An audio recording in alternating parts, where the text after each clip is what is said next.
Hello and welcome to another episode of the Lewis and Kyle Show. Today I had the pleasure of interviewing Matt McGarry. Matt has an agency where he helps your favorite newsletter operators, people like Cody Sanchez, people like The Hustle, people like 1440, people in businesses like The Milk Road, grow their email lists from big to huge to make it not in real numbers. But his minimum client size, he says in this interview, his customers already have 50,000 subscribers before they start working with him. And then he hits them with some masterful paid acquisition strategies to take them to the next level. In this conversation, we discuss how Matt got started in this business in the first place, all the way from dropping out of college and getting his first freelancing clients. So like I said, working with the big brands you've probably heard of today. We discuss the opportunities in the space, both for creating newsletters and for different agency services you can provide to businesses relative to all of these trends. And if you've listened to the Lewis and Kyle Show before, you'll know that we cover a whole lot more. I'm pumped for you to listen to this episode. I had a blast recording. So without anything more from me, I'm going to switch over to it right now. Enjoy. Matt, welcome to the Lewis and Kyle Show. I'm very excited to be chatting today. Thanks for coming. Yeah, thanks for having me on, man. Absolutely. For those not on YouTube, this is a fun experience. This is my first podcast. I'm going to call it Ben Greenfield style. He has done a lot of podcasts on a walking pad / treadmill desk. This is my first time trying it. So hopefully that brings a new energy and enthusiasm to the interview. So Matt, I appreciate your willingness being a guinea pig for this. Yeah, this is fun. If I were doing that, I would be winded in 15 minutes. So I'm going to stay seated. We'll find out. I've got my first triathlon in 10 days. So I'm just all training is good within reason. Yeah, that's important. So cool. For some context, I know you've got a lot going on. I'd say the big word, if I was to kind of say everything's related to newsletters, but how would you kind of contextualize current projects, current goals? What does your week consist of working on? What projects are you moving forward? This is November of 2023 for those listening. Yeah, I kind of have two businesses in one. So I have a marketing agency that works with newsletters, media companies, and content creators. And we help them get more newsletter subscribers and more customers. So that's called Grow Letter. So that's one part of the business. And then I also write a newsletter about how to do all that called the Newsletter Operator. So that's my newsletter that has about 12,000 subscribers.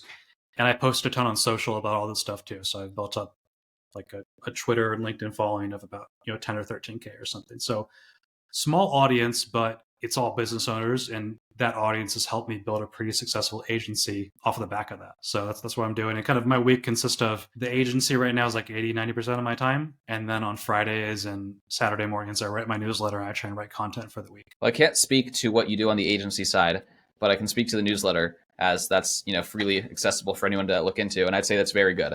I've gotten a lot of resources in there. There's a lot of good swipe files, right?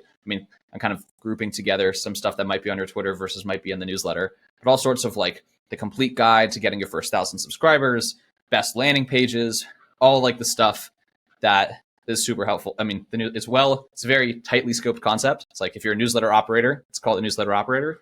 But as someone who does a lot with newsletters, super valuable stuff. So definitely recommend people check that out. Yeah, it's meant to be super tactical and actionable advice. Lots of examples and case studies in there. And it's all built off of real world experience, right? So I used to work at a big newsletter called The Hustle. And I do this obviously for 25 plus clients. Everything I write is based off of those practices, not just theories. And there's not a lot of tactical based information on this stuff. There's a lot of marketing blogs that are kind of written by editors and AI that are meant for SEO, and they don't really give tangible, actionable advice. So I try and do that. Yeah, I think that's one of the best things about newsletters as a format is they're less gamified than blogs, because it's and even to some extent social media content, right? Because in YouTube, all of that is a game to get the most views, because it's let me make a clickbait title or do all this stuff to get views organically. Whereas a newsletter, you actually have that platform. So it's actually let me just give people good stuff. And we can skip all that. That's one of the big advantages to it. You don't have to play on whatever the current meta is for that platform that you're on. You still have to deliver value, of course, but the format is much more flexible.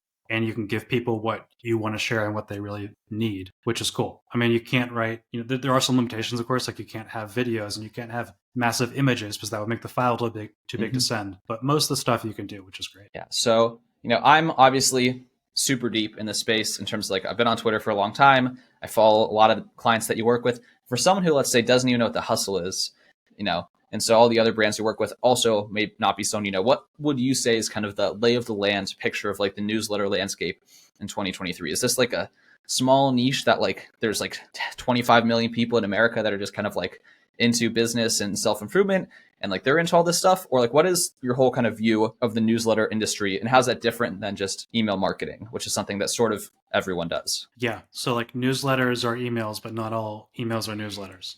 So it's the newsletter industry is definitely a small niche, but it's rapidly growing. Some of the most successful companies that use newsletters, I would call it newsletter first media companies. And so some examples would be Morning Brew, which now has over 5 million newsletter subscribers, and they sold for I think 75 million in 2021, I believe. And now they do over 100 million in annual revenue. Wow. Approximately. Another company is The Hustle, where I used to work at. They sold for about 27 million in 2020. I don't know the revenue numbers now, but it was a pretty big acquisition for them for a bootstrap company. And there's many more. Those are some of the bigger examples. The Skim is like one of the OG newsletters that started way back in the day. They probably have north of 3 million subscribers now. And there's a lot more small upstarts that have popped up in the past few years that are bootstrapped, have a small team and do millions of dollars in revenue, but are not as well known yet. There's also what I'm calling newsletter first content creators who we're seeing a lot more of. There's not a lot yet, but the ones that are doing it really well are Cody Sanchez, who has over 500,000 newsletter subscribers. Sahil Bloom, who also has north of 500,000. James Clear, who's an author and content creator. I think he has north of 1 million. Tim Ferriss, who a lot of people know of. He might have north of 2 million newsletter subscribers now. And it's not as widely talked about in the creator space, but email and newsletter for those types of businesses are driving most of their sales, right? And so I think more and more creators are putting the emphasis on newsletters and thinking about their creator business as being newsletters first, or newsletters at the center of their creator business. And so it's still very new. And also software has changed the game a lot, right? Like back in 2019, before Substack, it was really hard to make a newsletter. Not that hard, but for the average person, it was difficult. What helped this industry take off a lot was one, Substack, which really blew up in 2020. It made it super easy to start a newsletter. Like my mom could do it and she's not very tech savvy. And then Beehive, which really started to blow up in like 2021, 2022. Made it even easier and also gave a lot more powerful tools. And so that has helped a lot of people get into the game, right? Whereas before they had to connect 10 different tools to build a newsletter business. Now they can do it with one. So we've seen a lot more people start small newsletters in the past year or so. When you work with a company to grow their newsletter, what is like the average kind of size and sophistication? We work with pretty sophisticated people because we have an expensive service, right? But my content's really geared more towards beginners, helping people get their first 1,000 to 10,000 subscribers. So on the agency side, we're working with people who you normally have 50 to 100,000 plus subscribers and already have a 7-figure business. That's just really a constraint of the agency, right? Like to have a team and to charge a price that helps you maintain a business, you have to be working with large businesses already, right? So that's on the agency side. And also we're doing a lot of paid acquisition for them. So not only do they have to pay us, they also have to pay Facebook to reach more people. So we wind up working with people who have like a marketing budget of at least 15 to 20K per month. And those are usually 7-figure businesses. That makes sense. So what was your path from leaving the hustle to starting an agency doing this? And there's probably some things in between I may have missed. Yeah, it was pretty straightforward, actually. So I started working in the hustle in 2020, but 5 months later or so, we got acquired by HubSpot, which is a software company. And I think my time at the hustle was about 2 years. So I kind of just like everybody, I got tired of my job. But working at the hustle was awesome, but moving over to HubSpot, totally different company, different culture. And so you were on the HubSpot team for some period of time. Yeah. So like 5 months after I joined the hustle, we got acquired by them. So we're still the hustle, it's still a separate brand, separate business unit, but we were a part of HubSpot. And that just changes everything. Eventually my manager changed, all my team changed, everybody started leaving the hustle and going on the different things. And I kind of got tired with the jobs too. So I wanted to find something different. I always wanted to start my own company and I had a lot of side projects, but I didn't have a clear path on what to do. And I just started freelancing and consulting while I was working full time at the hustle and HubSpot. And the first freelance client I got while I was working there was called The Milk Road. It was a newsletter about crypto. I started working with them in like February of 2022 when they were about 10,000 subscribers. And that started to work really well. We were growing really quickly. It helped that crypto was really hot at the time. This was like a little bit before the crash. The crash happened in like July and August of 2022, roughly. And I started working with them. I started working with Cody Sanchez, who's like the second client. And then I quickly got up to like 2 clients. And that probably wasn't a lot of traction, but it was enough for me to quit my job and start doing this full time. Did the rest of the clients just come from, have you ever done any sort of outreach for this offer, or it's just you're able to kind of use Twitter? Like, what was your main? It seems Both, like, yeah. the connection between the hustle and Milk Road, there's a lot of like overlap in those audiences and operators. So it seems some may have come from like a warm referral or a personal network. But in Yeah, terms I of totally expanding beyond that, leverage my past experience in trying to find clients. So I think when I cold emailed the Milk Road, I didn't know of them, but like they knew of the Hustle, the company I was working at, and I like the subject line was like "Hi from the Hustle" or something like that. I'm just leveraging my past experience, leveraging that authority that I have gained by working at that company to land that first client. And then for the second client, I was leveraging the Milk Road and the Hustle because by that time the Milk Road had grown a ton. It was kind of like the popular newsletter upstart at that time, especially in crypto. So I'm always leveraging basically everybody I work with to try and get the sure. next client. I did get a lot of referrals, luckily, from the people I'd worked with the Hustle. The newsletter industry in space is really small, so everybody knows everybody. So like when I worked at the Hustle, I had already like done partnerships with a lot of people who later became my clients like a year later, like the Gist and Exec Summit, many others that I've already chatted with before in a different context, but now I'm able to get them to hire me to do work for them. So a combination of like I would almost call it warm emails because they already know of me or the company I work for. So a combination of warm emails and referrals were what started it. What do you think is kind of your, like, what piece of the equation, and when you say your agency, is it just you, or you have partners and additional people on your team that you're specifically good at? Like, are you a really good media buyer? Are you really good at making advertisements? You're kind of good at the whole equation. Like, why are your clients coming to you besides, I guess, a lot of social proof and results? Yeah. Now we're a team of 10, but originally for a long time it was just me and basically one contractor I hired maybe 6 months into starting. I wasn't quite sure if I wanted to kind of be like a high paid freelancer or build an agency. There's kind of two paths you can go down, right?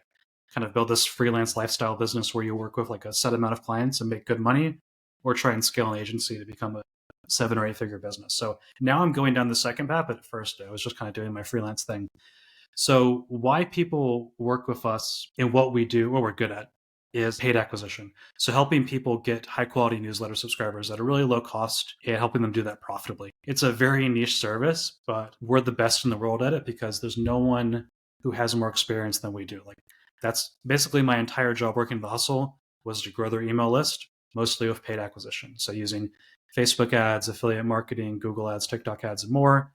I did that at the Hustle. I did that for the Milk Road. I have now hired people who did that same thing for other large media companies. Like the person who's our head of growth at Grow Letter used to work at Morning Brew, which is one of the largest newsletters, like I mentioned, and Workweek, which is a really successful startup in the newsletter space. So we just have more experience than anyone out there in that space. And so like part of that's luck, but also that's intentional as well. I think what's interesting is I think like there's a lot your average business could learn from what y'all are doing here. Like, because these businesses, for the most part, are newsletters as a business, not newsletters as a marketing channel of a business. Obviously, they monetize in a variety of ways, but like I think a lot about Russell Brunson from ClickFunnels and like his different kind of marketing advice. And so the question is, do you ever like why only offer this to newsletters, or do you think there's an opportunity for people to offer like profitable grow your email list as a service to other types of businesses, Yeah. basically? We're starting to work with other types of businesses. And actually, the model is going to be a lot more successful with them than with the newsletter first media companies. The newsletter first media companies like the Also Morning Brew, they monetize exclusively with sponsorships. I mean, Yeah, Morning Brew has some they other don't revenue have the back streams. end in the Yeah, same they don't way. have the back end. They're basically the name of that game where the newsletter is the business is I want to acquire a subscriber for as little as possible. And then over a period of 18 to 24 months, I will get, $10 to $20 in advertising revenue from that subscriber. And so the economics can work really good because you can acquire a subscriber for $2 or $3 and make $20 over the lifetime of that subscriber. But when the sponsorship business slows down, you're really in a tough spot. And sponsorships and like advertising in general has slowed down a lot in the past year. What's even more powerful is if you can build a really high value newsletter around an agency or a service or a SaaS product or e-commerce, and you can drive low cost subscribers into that who get nurtured by the newsletter every week, but also buy your product or service from your newsletter. And so instead, the newsletter becomes like a front end or a lead generation for a business that has a strong back end, especially a SaaS company or like a high ticket service works really well.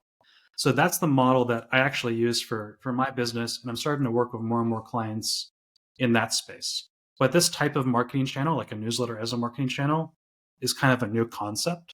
So not a lot of people have caught on. And I still need to, and a lot of people like me are starting to talk more about it and just share how great it can be.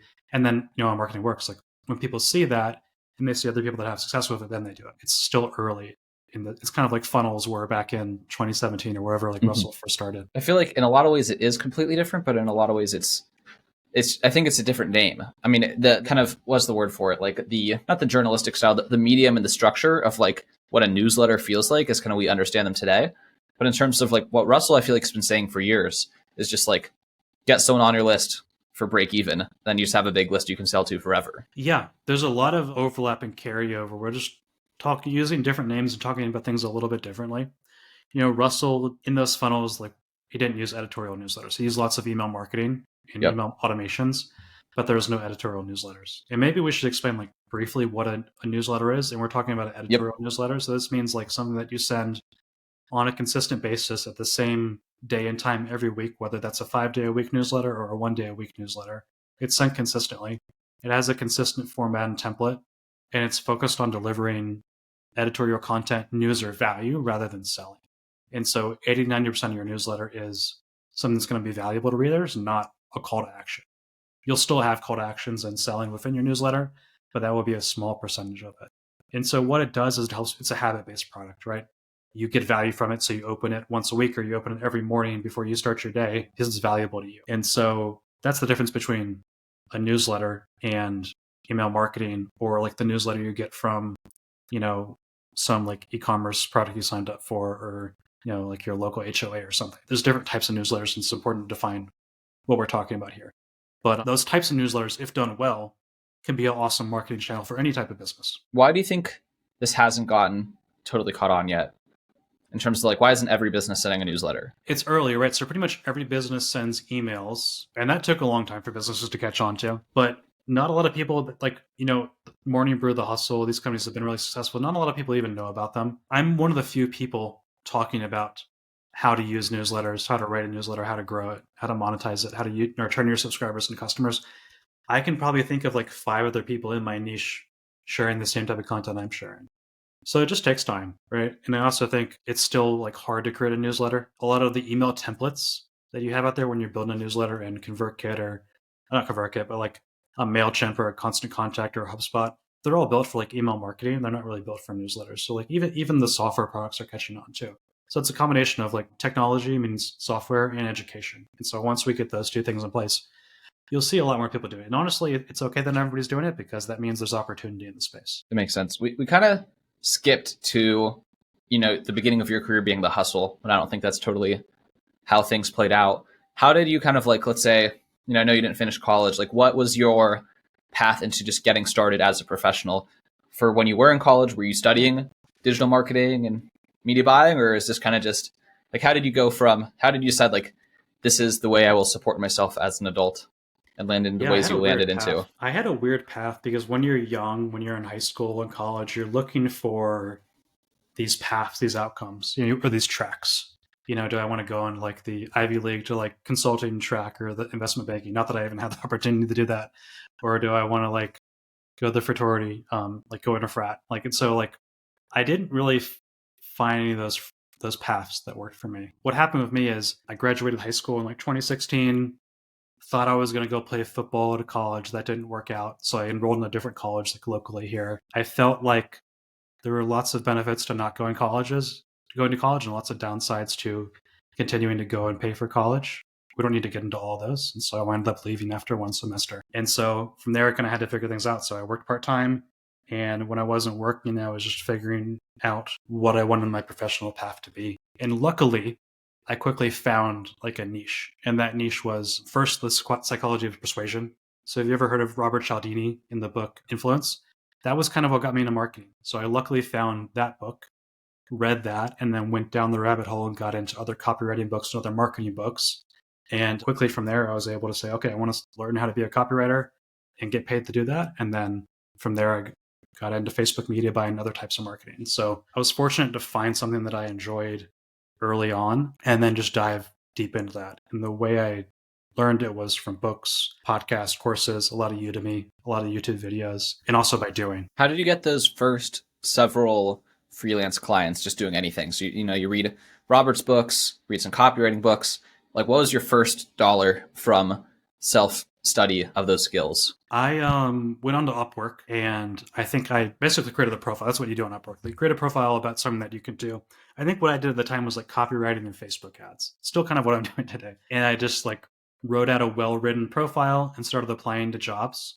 And that, even though I had no clients, like I think what the hardest part is like getting your first dollar, your first client. And so I was able to get a client, even though I had never done Facebook ads before. I think I got a client on how to do Facebook ads or doing Facebook ads for them. So like I quickly pulled up some YouTube videos, some tutorials, and then kind of built their campaign while learning how to do it, which probably wasn't great for them, but I learned a lot and I kind of got paid to figure this out. So then what did you, or I guess how long were you doing that before transitioning to like a proper full-time job rather than freelancing and Upwork, which can be very unpredictable? Yeah, it's tough. It's not something you want to do forever. So I did Upwork for like 2017, 2018. So I think about 1 to 2 years. And then one of the clients I was freelancing for hired me full-time. This is where I got my first startup job. And this was for an ed tech company. And I was doing like user acquisition and marketing for them and copywriting. And so luckily I was able to get out of that freelancing treadmill pretty quick and like land a startup job and then another and then keep going throughout my career. That makes sense. I'm thinking where to take this next. So with the newsletters that you work with, why do people like them? What makes them super captivating? So like, for example, they've already, before working with you, reached, you said like 50K subs. What makes them so compelling that they're growing, that they're staying consistent in terms of like the readers aren't leaving? Yeah, I think it comes down to your newsletter has to do a job, right? And so at a high level, those jobs are like, does it inform me? Does it entertain me? Does it educate me on something? Does it solve a problem? Every newsletter has to have some type of benefit that it delivers or problem that it solves. And so I can give, there's all types of, also it's not limited to just information or just news. It's all different types of things. So I can give some examples. Morning Brew and The Hustle are great at informing you about what's going on in the world of business and tech. And so they write a newsletter every day that basically it's published 5 days a week. It goes out at about 6 a.m. It tells you about all the news of business and tech you need to know for that day. And it summarizes everything in that huge world into an entertaining 5-minute read. So I don't have to go and score 10 different websites. I can just read this newsletter and have everything that I need to know. So it keeps you informed. It saves you time. It's also pretty entertaining. You'll find that a lot of newsletters are really good at tone and voice and writing entertaining written content. You can't be dry and boring. So that's one. So that's like information entertainment. The education side is another piece. So you're probably not going to have an educational newsletter that's 5 days a week because that's way too much content, right? You don't want to learn something challenging every single day. These are like the weekly newsletters. And so some examples of like really good weekly newsletters would be like a Cody Sanchez. Basically every week, I forget what day hers goes out, but she teaches you some concept about money, which is basically, to oversimplify, it's basically about how to make more money. She has a unique angle on that and brings a unique experience and content to it, but it's going to give you some type of benefit that you want. Everybody wants to earn more, and her newsletter is going to give you content that's going to help you do that. So it comes down to picking like what your job is and do you have a unique way to deliver that for the reader. Yeah, and this is, I guess, what I keep coming back to. It's really the question is, right, what are the reasons that people, I wouldn't say buy information, because I mean, I think that would, if we just answered that question, that would get us close to the conversation I think I'm suggesting, because not all newsletters are paid.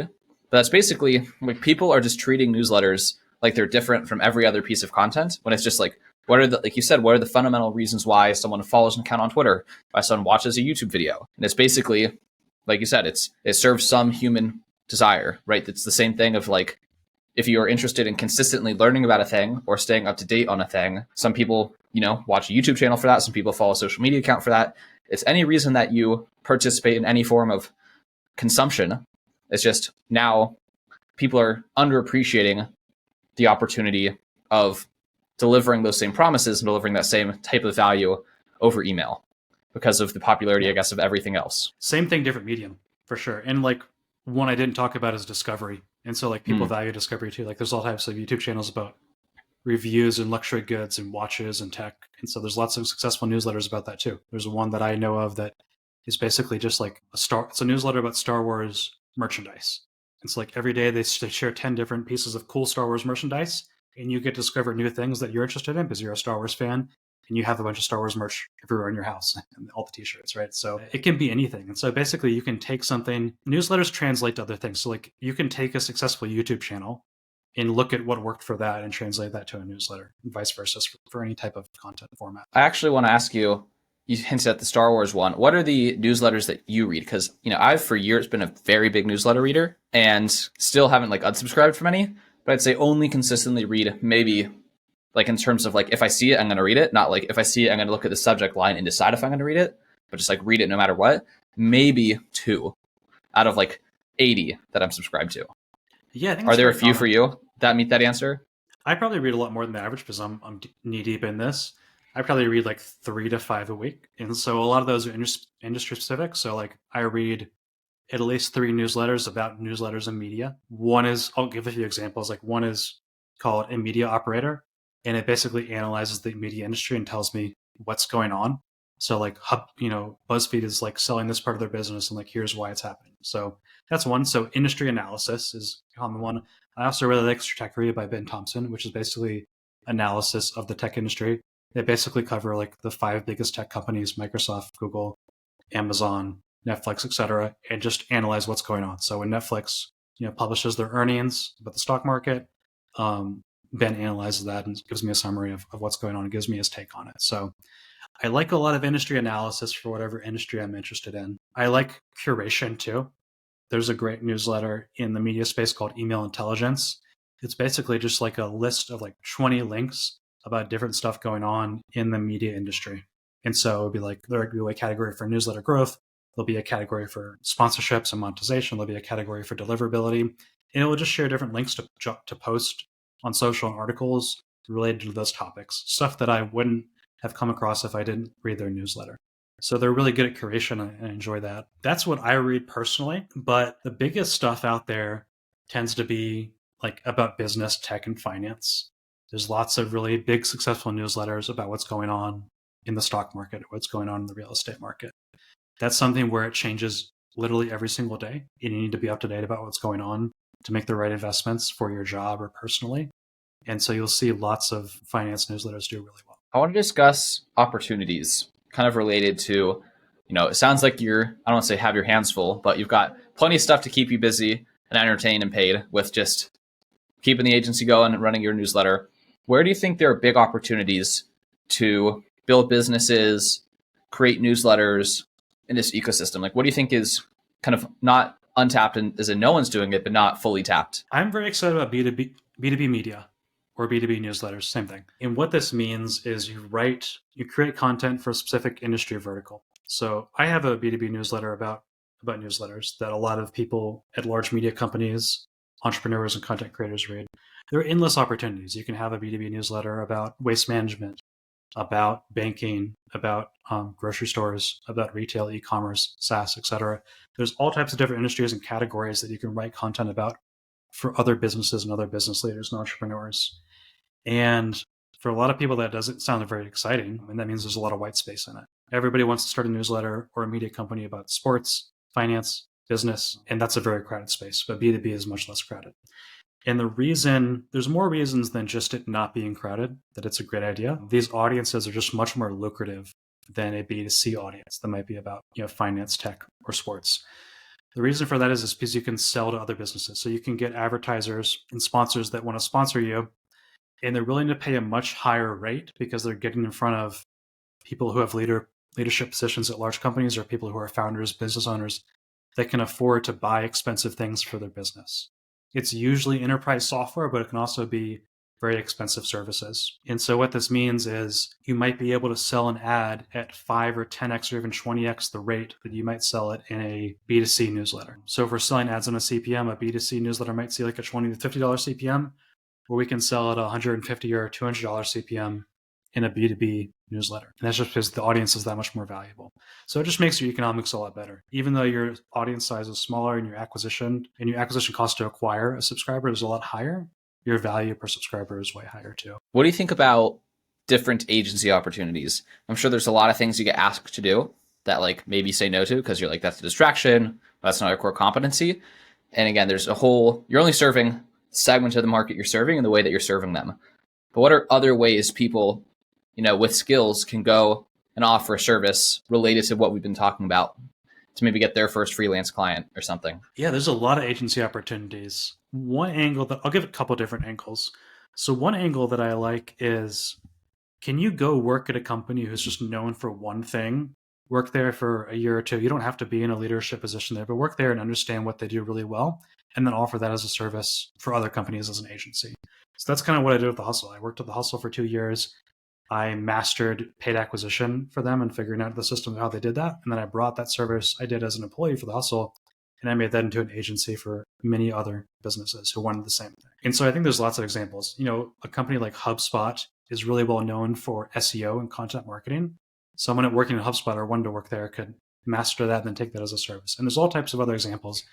And a lot of it's kind of industry by industry, but as someone who's deep in industry, what companies are great at certain things. And if you can get that company's logo on your back and master their process, you can expand that into a very large agency. So it could be anything. It doesn't have to be marketing. It could be sales, operations, IT, etc. Like if the company is really well known for like having amazing security, you can work at that company, learn their system, and then start an IT security agency. So I think that pattern works really well. And I think anybody can do that. However, that's not the answer a lot of people want to hear, because that requires getting a job and working for a couple of years before you start an agency. I think that's something people miss, is you have to be good at a thing before you can. I mean, you don't have to be good at a thing if you like work for free and then kind of stumble that way. But to charge for a thing and have happy customers, you do have to be good at something. And if you don't know where to start, just working somewhere is a place to start. Yeah, it absolutely is. And I think another angle is like, or maybe some recommendations I would say, is you want to be close to the money anytime you have an agency. So like you want your service to be directly driving revenue for that client, or at least you can be as close as you possibly can. I'm not as close as I would like to be, because what we do for a lot of clients is we provide them with subscribers and audience, but then they have to go and sell sponsorships to monetize that audience. And so it'd actually be better if we were selling sponsorships for them. Yeah, I think that's one of the biggest lessons I've learned in kind of my past 1 to 2 years in the agency journey, is it's just way harder to sell something when you're far from the money. Because it's like, why is it worth my time to take your phone call? And like we were doing a lot of IT services and building analytics, which is super amazing, but really something we were only able to sell to a super solution aware customer. They're like, I need this, and no one on my team knows how to do it, and I need it, and can you do it? And then I say yes, and that's a sale. But it's like saying to a business who doesn't know that they need this, do you want this? They're like, is this going to make me more money? And we're like, well, if you have the data super organized, you can have an analyst look at it, and he's probably going to find an opportunity. They're like, that's too many steps, I don't care. And so that's a lot of the reason that I've started the new offer I've started, because it's like, hey, we're going to make your more people aware of your offer more times, which is going to lead to more people buying. And they're like, oh, and that's kind of why I think marketing agencies are still, 2023, I mean, use a very millennial term, but the goated, right? Just like the greatest way to just start as an entrepreneur, because it's like you tell anyone, hey, here's how I'm going to make you more money. And if they have a reasonable sense of belief in you, then they're going to let you try. Yeah, that's why there are millions of marketing agencies, right? Because people need that service. And also, I think another thing that helps is like having a high LTV. So like be close to the money and also work for clients that have a high LTV. If they're selling an expensive product or service, that helps too. If you're working with a client who's selling something that has a customer lifetime value of $10, they're selling a pen, it's really hard to do marketing well, because your acquisition cost has to be so low. And so if you can master those two things, that's perfect. And it really comes down to math. Like the way clients are thinking about it is, if I pay that $5,000 a month for this service, how is this going to help me make an additional $20,000 per month? Like, what's my ROI on this? And so like, if you can prove that with the service and with the offer you present to people, you can build a great agency. But yeah, it has to come down to that. You can't really trick people into hiring you. So what are you thinking medium/longer term? Like, where do you see everything you're doing going? Like, what is the direction that you're building towards? Yeah, I'm finally at the point, agencies take time to scale up, as it's all with people. And so I've been very much focused on building an awesome team the past maybe like 3 months. So I'm finally up to like a team of 10 or 11 people. So I'm doing that. I think I'm taking this from, really my goal for the next couple of years, taking this from a 7-figure business where it's at now to an 8-figure business. And more importantly, not just about money, but to the point where it's a business that's not just about me, and it can grow and function without me. So I'm at that point where every agency operator has this problem, and I'm trying to solve it too. But I'm You're the building the team bottleneck. and systems to do it. Yeah. It's a fun place to be. It's like, oh shoot, I'm the problem. I'm the reason we're not growing. How are you tackling getting past that? Are you hiring like a kind of agency consultant? You just like reading, like how are you planning to solve that problem? Yeah, actually, I do have a coach who's very expensive, but very much worth it, that I pay thousands of dollars per month to help me do these things. So that's one. I probably need to read more books on this. Like I've heard Built to Sell is a great book. I'm only like 10% through that right now. That really is really written for agencies. That book, it talks about removing yourself as a bottleneck. But I'm in the early stages, but it's basically just hiring great people, paying them really well, and getting the coach to guide me through the process. Yeah, I have a two-parter here. There was a newsletter from Cody actually a few weeks ago where she talked about her experience hiring Jordan from HubSpot as her coach. And I thought it was a really good issue, and I liked it. I think a common criticism, not like a reasons criticism, but like a super philosophical criticism. I don't know if you follow Nat Eliason on Twitter, but he put out some content like kind of to this effect the other day, where he's like, how many newsletters or tweets do you like remember like for a long time? Obviously, there's like infinite counterexamples, right? Like the Naval thread that turned into the Almanac of Naval kind of became a very memorable tweet, like historically, and that like is really seared in people's memory and like genuinely altered the consciousness around a specific topic. Whereas like a book, for example, it's like a big enduring thing, and way more people are like, oh yeah, my life changed after reading Atomic Habits versus like my life changed after reading that one tweet or that one newsletter. I'm not really asking you to comment philosophically on this as much as I am. Is there like a specific newsletter issue that either you remember reading or participating in sending that like had that like, whoa, like people are like talking about this for a long time rather than this was just like yet another piece of like helpful content that people were excited about on Tuesday morning and then kind of didn't change their life come Thursday. Like a piece that you're like, people just kept talking about this. We just sent this essay one day, set the world on fire. Yeah, I haven't had that for my content. That's the long-term goal of what I'm working for, is to be able to create content like that. And I think it just takes time. I think it takes a lot of time. Like that Naval thread was really impactful on me, how to get rich. And I think that comes from like decades of experience doing this. So I don't think it's hurtful along the way to publish a lot of content that's not that good and just keep getting better and better, because it is a craft you have to build. What I think about is maybe I don't have that type of evergreen content, but how do I have a greater impact on people? And so I think there's different levels of content that have more and more impact. So like a tweet can only have so much impact usually. A newsletter might have more, and you build a deep relationship with people when they're on your email list. A podcast has even more if they're listening to you consistently, and like a live event has even more, or a live stream might also have more. So like, how do I move people down the funnel of impact in relationship with me? And how do I do a good job of that? I recently started the podcast for that reason, because I don't feel like newsletters are awesome for many reasons, but podcasts can be even better in some ways because you get to know the person way more. I think so. I want to ask, this is the cliche question, maybe like the people are listening to this, like, I think it's let's say a polarizing question. I think, we've discussed Twitter a lot, and I think sometimes being on Twitter puts you so far ahead that it's both an advantage and a disadvantage, because genuinely your intuition about like what is popular and what is mainstream and like this, where different things are in the hype cycle, because there's like where something is in the Twitter hype cycle, then like the collective hype cycle. It's like in many ways ChatGPT is in like the down trends on the hype cycle on Twitter, whereas like maybe in the mainstream it's still like absolutely roaring because it is like a paradigm shift. All that to say, what is the opinion on AI capabilities as of 2023 on your industry? And how do you see that changing things? That is really funny. Like I'm on Twitter all day, and I have been for years, but I really don't have a lot of personal close friends who are on Twitter. Like, we're on Twitter, but the rest of the world really isn't. It doesn't have that many users compared to the other stuff. So there's a big gap there. Honestly, I don't know about the AI stuff. Like I think it really just helps with the basic test. And like, that's where people are at right now. And so I think people are using it to better proofread and edit their stuff. They're using it to answer questions, do Excel formulas. But I haven't seen someone consistently use advanced applications like, write me a newsletter from scratch, write me a blog post from scratch. That's actually good. And I think there's people like you are kind of more on the cutting edge of how to do that. But right now, for most people and me, it's just a time saver. Do you have like any kind of extrapolated? Do you think like that's just like, what do you think 2 years from now people will be saying, or 5 years from now? I don't know. I'll tell you where it's helped us is on like the ad creative side. Almost the image generators and voice generators have been more helpful than text generation like ChatGPT. So like, we're making ads all the time that have AI in them. I don't even realize it half the time. Like, our background images and images of people, like, they're just AI generated, or we're using AI generated voices to make video ads with. And so I think that's helped us a lot on creative production, saving time, and also just making things that are better than they were before. But it hasn't changed written content as much as I might imagine. I'll echo the images, especially with Dolly 3. We have a client that we're doing a newsletter for, and I needed to make like a sign-up page for him. And it's about music festivals. So I was like, couldn't find a good stock image of like people at a music festival with the right lighting and the right vibe. And I just like one shot got something absolutely perfect and just like, bam, send him the landing page. Like, this is gorgeous. I'm like, do what I can. So yeah, I love it. That's like thumbnails for things. Like, it's perfect because Oh yeah. it saves you so much time on stock images.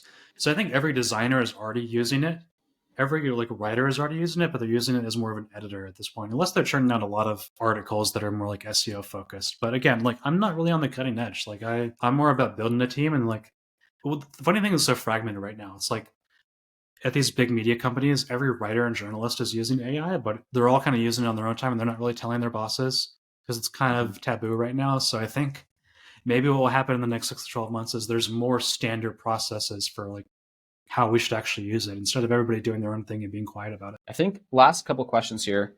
I want to ask about ad creative. I think that's like a big next milestone or next like big unexplored territory for me, kind of as in my professional career, is just I've not used paid advertising to drive much attention for anything that I do. And I think that's a missed opportunity. What is kind of, I mean, I don't totally know how to make this into a short question, but you use memes for ads, and that's really cool. Maybe you can talk a little bit about that. Yeah, it relates to a broader point because when you want your ad creative to not look like an ad. I think that's the secret. And that's why memes often work really well, is because they don't look like ads. And so you want your ad creative to look native to the platform it's on. So if it's on Instagram or Facebook, it should look like something you would see on those platforms. So if it's on Twitter, it should look like a popular tweet. And so that is the game that you're playing. And what I've done well and what my team has done well is just we're constantly up to date on what's working on those platforms, and we're testing new stuff. And so like a big thing that looks really native on Facebook and Instagram is short form video, like TikTok style content, reel style content. So we make ads that are in those styles. We use the same background music that they do organically. We use the same fonts. We use similar hooks, but instead of an organic post, it is for a product, right? And so that's the secret. Memes work well on Facebook and on Twitter too, because people post those organically, on Instagram as well. When you look at like Twitter ads, a lot of the things that we do is we look at like, what are the viral hooks that people are using for threads and for long form tweets? What are like the top Twitter creators? What are the most popular tweets? And how can we use that same angle as an ad? And so it really comes down to making your stuff look organic. I think that's super helpful. Like if all you knew about ads was that, you'd be in a decent spot. I think that's also kind of uncovered 2 or more like niche newsletter ideas. Like I love swipe file newsletters that are like 5 ads that kicked ass last month. Like a newsletter like that, I love those. And then you sub niche that, right, as well. It's like 5 Facebook ads that kicked ass last month, 5 Twitter ads that kicked ass last month. And you just have the different niches for like the different ad platforms. Yeah, I've seen like 2 grow really fast doing exactly that. One is called The Marketing Professor. And I think George Mack, who runs that, he's built that Twitter account to like tens of thousands of followers, and the newsletter to tens of thousands of subscribers in just like a couple months. Basically just sharing ad inspiration. And there's other ones who've done it at a smaller level too. So I think that newsletter will be really big. And it works. You know, like my friend Alex Garcia, he has a newsletter with like 100,000 subscribers now. And it's basically all marketing case studies. He calls it like Harvard Business Review for marketers. And a lot of it is ad creative breakdowns. So I don't know if you can build a business on that alone, but it's a great starting point if you want to get into a newsletter and that's what you want to do. I mean, you could sell, the sponsorships are pretty straightforward there with what you could sell, but we could chat newsletters all day, and I appreciate the amount of time we spent doing it. Matt, where are you? You said you're on Twitter all day. You have a newsletter. You have a service. Let's plug it. Thanks, man. This is fun. So the best place is newsletteroperator.com. That is my website where you can find and subscribe to my newsletter. You can find my agency there. You can find Twitter and LinkedIn. And those are the 2 social platforms I'm active on, Twitter and LinkedIn. So I'm at, if you just search Matt McGarry, you'll find me on both of those. That's with 2 R's. That is right. Okay. I was trying to find you doing research. I'm like, did this guy disappear? I'm like, why did he say yes to the podcast if he was planning on going off the grid the next day? I was like, I just can't spell. So problem solved. Well, Matt, appreciate you coming on the show. It's been a blast. Yeah, man. Thanks for having me on. This is fun. That wraps up this interview with Matt McGarry. Thank you so much for listening. I hope you had as much fun as I did. A couple takeaways for me. 1, love the treadmill. Leave me a comment if I sound too out of breath or something, but I don't know. I enjoyed it. That made the podcast so fun. And man, I got 63 minutes of cardio in and 3 kilometers according to the Apple Watch. So fun stuff. I think 3 takeaways from me, and then I'll let everybody do whatever it is that they were doing and proceed with their day. Number 1, he said it right there at the end. You want your ad creative to not look like an ad. I feel like that's the 80-20 for advertising. Maybe not 80-20, but that's like super valuable. It's like, never forget that is what I would say. Good takeaway. Second one is, as an agency service, you want to stay close to the money. It's obvious, right? It's like, if you can make it really clear what the return on investments of your service is, it's going to be a lot easier to sell that service. The way anyone that makes any buying decision is if the perceived value of your service or expected value exceeds the cost. And if it exceeds it tremendously, whereas it seems obvious that it's going to help them make $100,000 and you're only charging $1,000 for it, they're going to be like, oh my goodness, this is the best deal of all time. So that's takeaway number 2. And it's a hard lesson to learn if you don't listen to me and decide to try it at your own peril. Number 3, content is content. And what I mean by that is that everyone sees something new come out and they think it's something new. So newsletters are becoming trendy. But what does that mean? They're just, different. Humans are still humans, right? Human psychology doesn't change tremendously over history. And for that reason, the types of content in terms of books or YouTube or tweets, the reason someone reads a book, the reason someone follows a Twitter account, the reason someone follows a YouTube account, it's kind of all the same thing, or the same big collection and list of reasons of things to learn about a topic, to stay informed about a topic, to be ahead of the curve on a topic, to be entertained, to be amused, all of those different things. So it's important to not treat newsletters as if there's something at all different. Obviously, there's finesse and there's niche expertise, but I think in general, thinking from a principles point of view and the fundamentals is helpful. So I think that's just a good lens for thinking about any marketing is like, really, there's some fundamentals and they don't change that much. So the more you learn the fundamentals, the more the specific, right? The more you learn the general, unchanging, the more the specific will come naturally to you. That's everything for me. Thank you so much for listening. I hope you have a fantastic rest of the day. If you want more from us, we got like 200 other episodes. Wherever you found this one, you can find those. I'm online. I'm on Twitter. I got a bunch of businesses and I'm easy to find on the internet. And thanks so much for watching the Lewis and Kyle show. I would encourage you to watch another one if you enjoyed this one, because it's kind of the same style. So if you like this, you'll like that one too. Anyway, I'm rambling, and that's because I'm on a treadmill. So you have yourself a good one. I'm signing off now. See ya.